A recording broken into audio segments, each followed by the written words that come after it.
नमस्कार दोस्तों, सीटेट परीक्षा में निपुण भारत से प्रश्न बनते हैं और जितने भी क्वेश्चन है ये लेकर के आया हूँ। इससे बाहर आपको परीक्षा में नहीं देखने को मिलेगा, तो पूरा वीडियो देखिएगा, आपको बहुत हेल्प मिलेगी। इससे अगर प्रश्न बनता है तो एक भी नहीं छूटेगा, क्योंकि हम लोग निचोड़ करके लेकर के आए हैं उन प्रश्नों को जो हर एक एग्जामिनेशन में इनसे ये प्रश्न बनते हैं।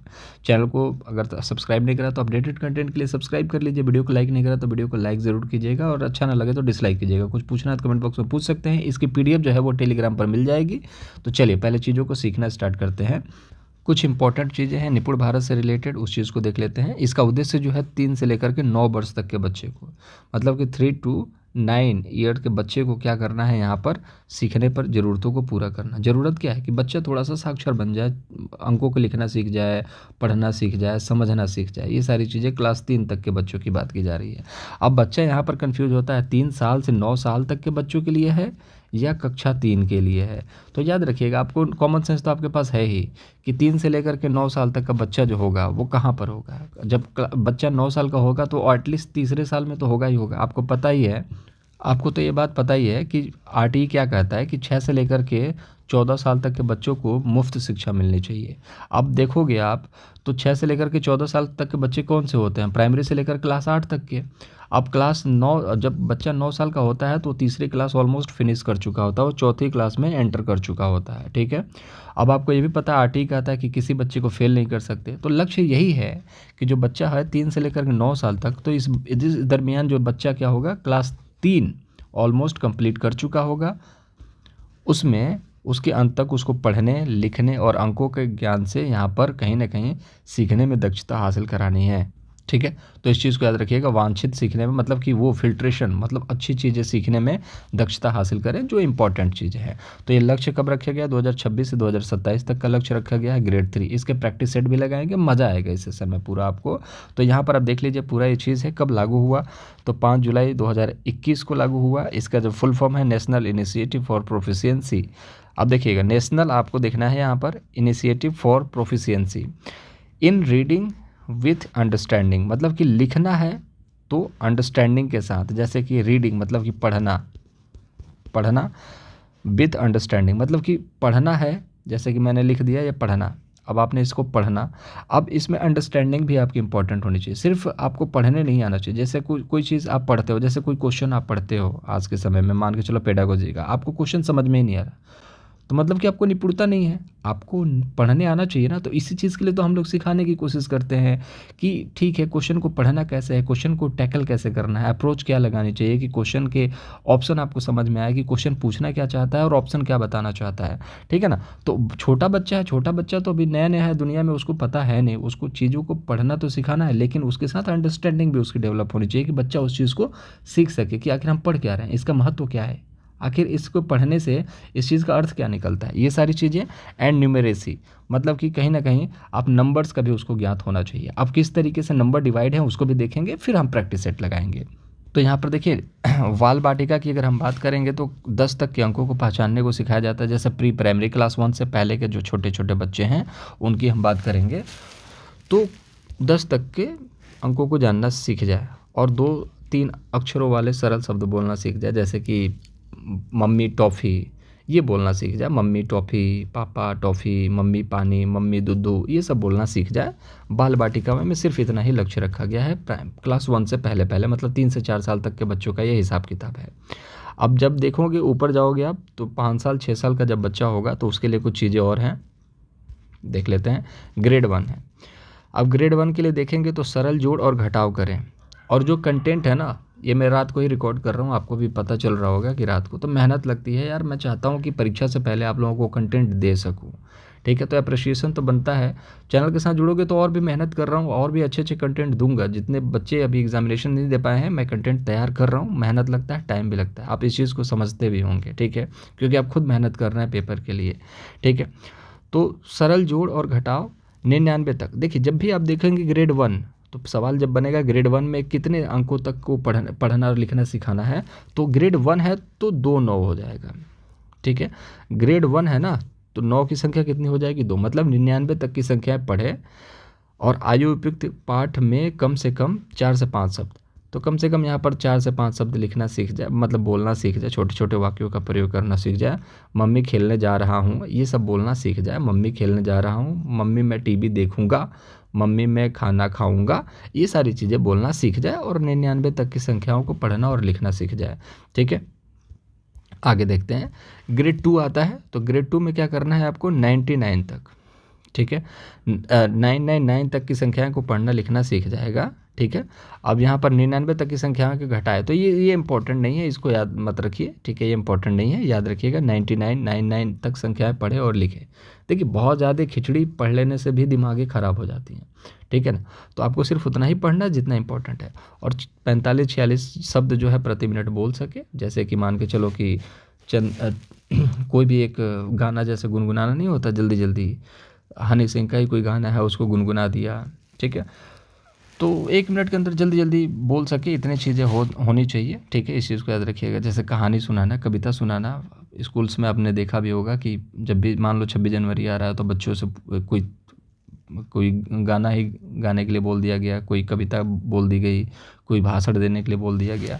ठीक है, तो ये देखिए ग्रेड 3 की बात करें तो अर्थ सहित पढ़ने की बात कर दी जाती है। कम से कम 60 शब्द प्रति मिनट बोल ले, और 3 है तो 4 9 होगा यहाँ पर बस, और सरल गुणा और समस्याओं को हल कर सके। इसकी PDF आपको टेलीग्राम पर मिल जाएगी, टेलीग्राम का लिंक डिस्क्रिप्शन बॉक्स में है, जाकर के जरूर ले लीजिए। अब फटाफट चलिए क्वेश्चन आंसर सेट लगा लेते हैं। इंपॉर्टेंट जो है ये सारी चीज़ें आपको देखने को मिल जाएगी। अब देखिए ये जो है ना आप निपुण भारत, ये किसके हिस्सा है, ये आपका NEP का ही हिस्सा है। कहने का मतलब है NEP में ये चीज़ें लागू हो गई। NEP कब लागू हुआ, 29 जुलाई 2020 को। ठीक है, अब निपुण कब लागू हुआ, ये लागू हो गया 5 जुलाई 2021 को। तो लगाया गया कि ठीक है बहुत सारी चीज़ें हमने लागू कर दी है, लेकिन चीज़ों को लागू करने के लिए भी एक और संस्था की ज़रूरत है। तो निपुण को यहाँ पर लक्ष्य दे दिया गया कि इसके तहत बच्चों को एजुकेट करना है और बनाना है। तो वो NEP का ही भाग है, इसको भी याद रखिएगा। और NEP का कुछ और भाग है, जैसे केंद्रीय विद्यालय है, नवोदय विद्यालय है, शिक्षा में IT मतलब कि कंप्यूटर का इस्तेमाल 1986 के NEP के परिणाम है, इसको भी याद रखिएगा आप लोग। RTE के बारे में आपको पता ही है 2009।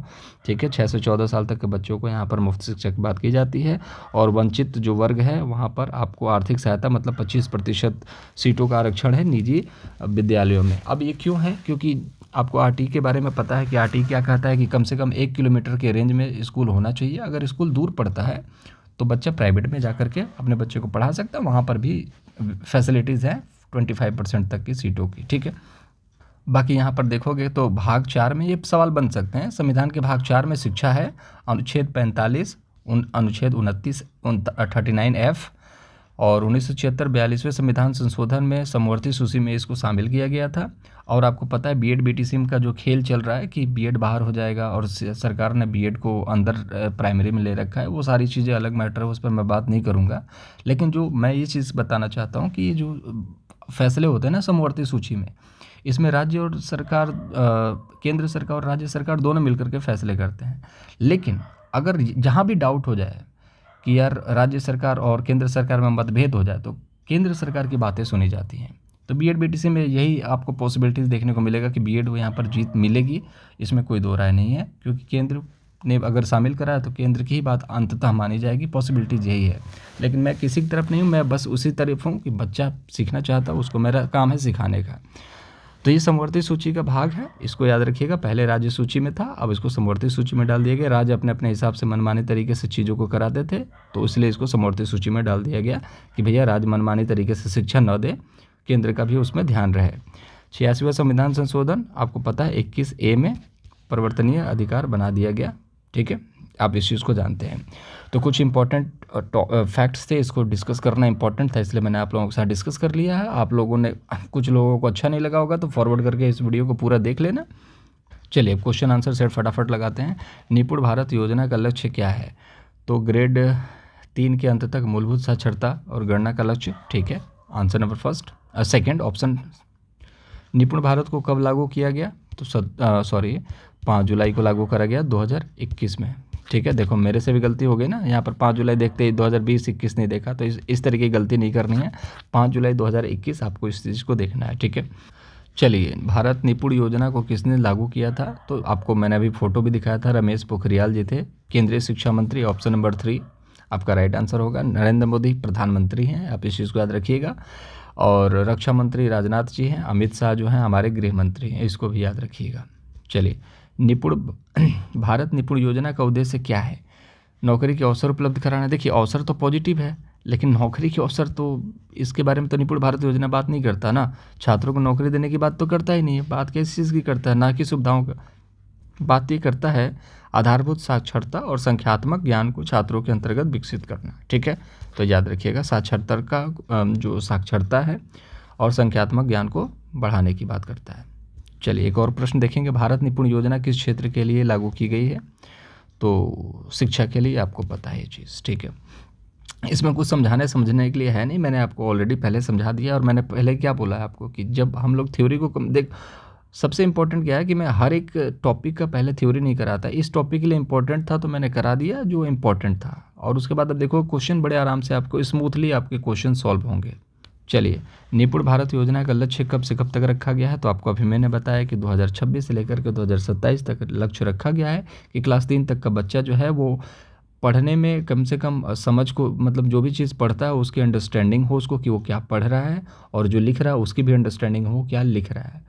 ठीक है, और ग्रेड 1 का बच्चा जो है 99 तक लिखना सीख जाए, 2 का 999 तक सीख जाए, और ग्रेड 4 का लड़का ग्रेड 3 का लड़का जो है वो 4 टाइम 9 के तक लिखना पढ़ना सीख जाए। ठीक है, चलिए नेक्स्ट क्वेश्चन देखते हैं कि भारत निपुण योजना का संचालन किस विभाग के द्वारा किया जाता है? तो याद रखिएगा, निपुण भारत शिक्षा साक्षरता विभाग इसके द्वारा। ठीक है, इसको याद रखेंगे आप।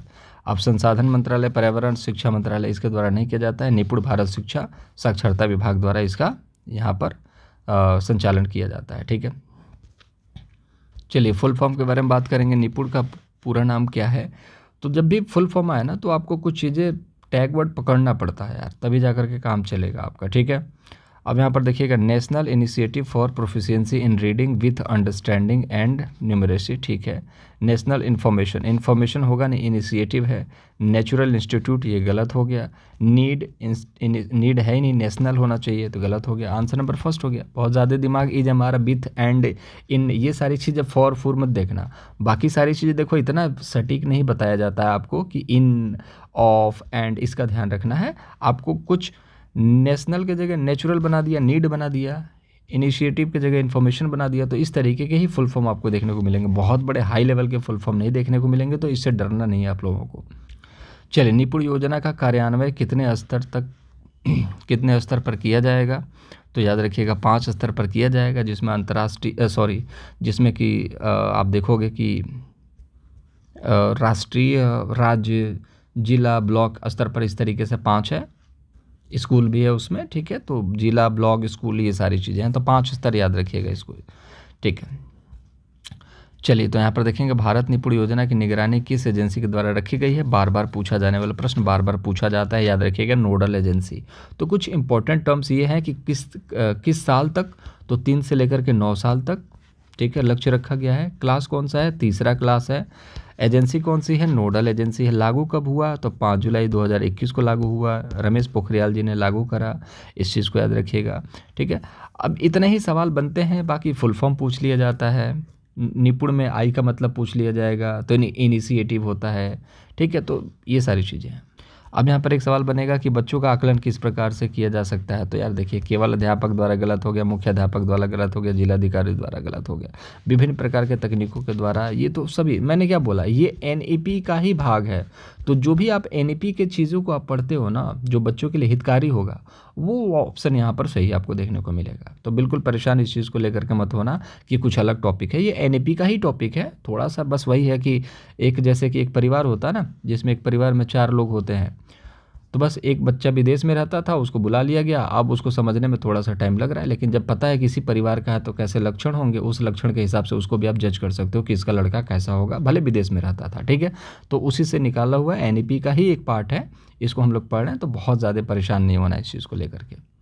अब देखिए 5 स्तर की मैंने बात करी थी, तो ये 5 स्तर हैं कि राष्ट्रीय, राज्य, जिला, ब्लॉक और स्कूल। तो राष्ट्रीय मतलब कि देश, राज्य मतलब कि जिस देश में रहते हो, जैसे कि मान के चलो कि आप भारत में हो, फिर राज्य जो है आपका उत्तर प्रदेश है, जिला आपका लखनऊ है, फिर आपका ब्लॉक होगा, फिर उसमें आपका स्कूल होगा। तो इस स्तर पर निपुण योजना के स्तर को यहाँ पर विभाजित किया गया है।